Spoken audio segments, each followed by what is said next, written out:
March 28th, 1193, Richard is turned over to the Emperor of the Holy Roman Empire, who continues to hold him for ransom. Pope Celestine III excommunicates Leopold and Henry for detaining a Crusader knight. So you can see this has all become a big political issue.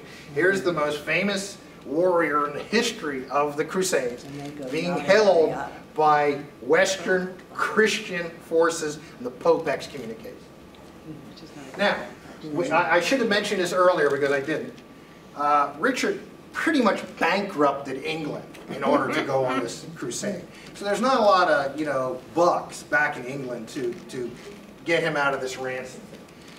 But eventually he's released in 1194 after a huge ransom is paid. From 1194 to 1199, there is a war in France between Richard and Philip II. This is the same Philip II who was his ally when they captured Sicily, Cyprus, and Acre. You're following all this. According to the legend, Richard is killed by a crossbow fighting this war in France in 1199.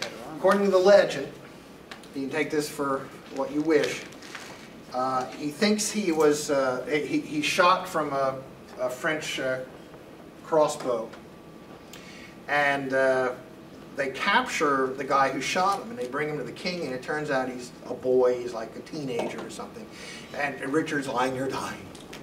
And he grants the kid clemency and says, let him go. I mean, he had every right to shoot at me.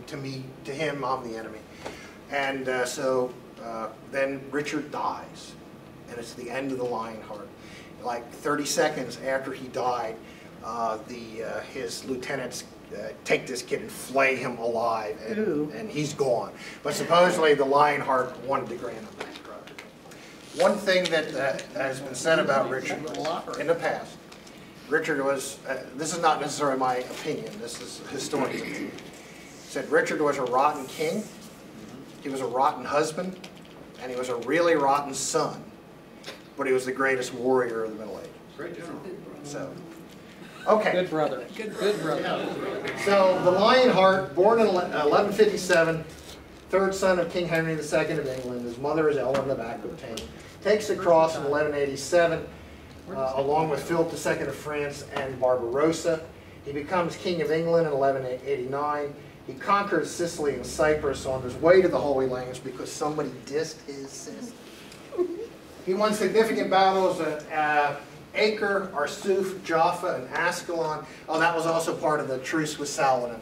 Richard had refortified Ascalon, and fortifications were destroyed. At Arsuf, Richard's greatest victory, Saladin's troops experienced 35% casualties. That's huge. 700 Christian casualties to 7,000 for Saladin. Wow. Saladin, I think, emotionally and mentally never recovered from this loss because it was such a shocking loss. The Lionheart came within the sight of the gates of Jerusalem, but eventually retreated because his weasel brother John was trying to usurp his throne in England. And that's what the Robin Hood legends are all about. The Sheriff of Nottingham is allied with John. Robin Hood fought under Richard in the Holy Lands. Robin Hood gets injured. He returns from the Holy Lands to Locksley, where he was a minor lord. Finds out that the sleazebag Sheriff of Nottingham, who does not have fealty to King Richard, but to his weasel brother, and then that's where all the legends come from. So why is he in here? Why is he number 21?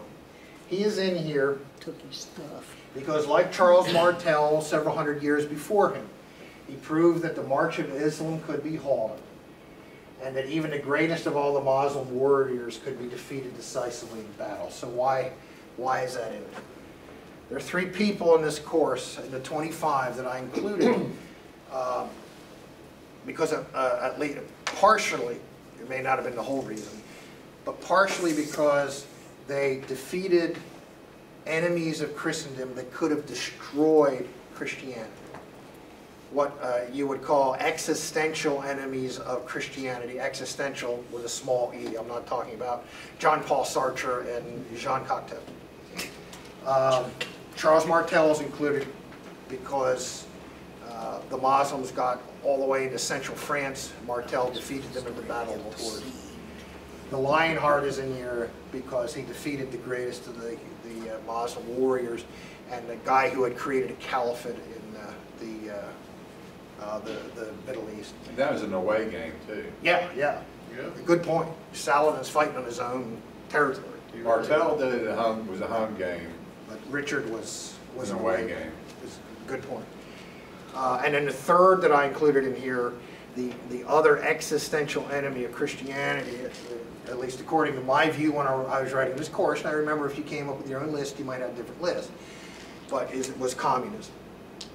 And at least in terms of a religious figure, I realize Margaret Thatcher and Ronald Reagan were involved too, but as a religious figure, the one who stands tall in defeating communism is Pope John Paul II.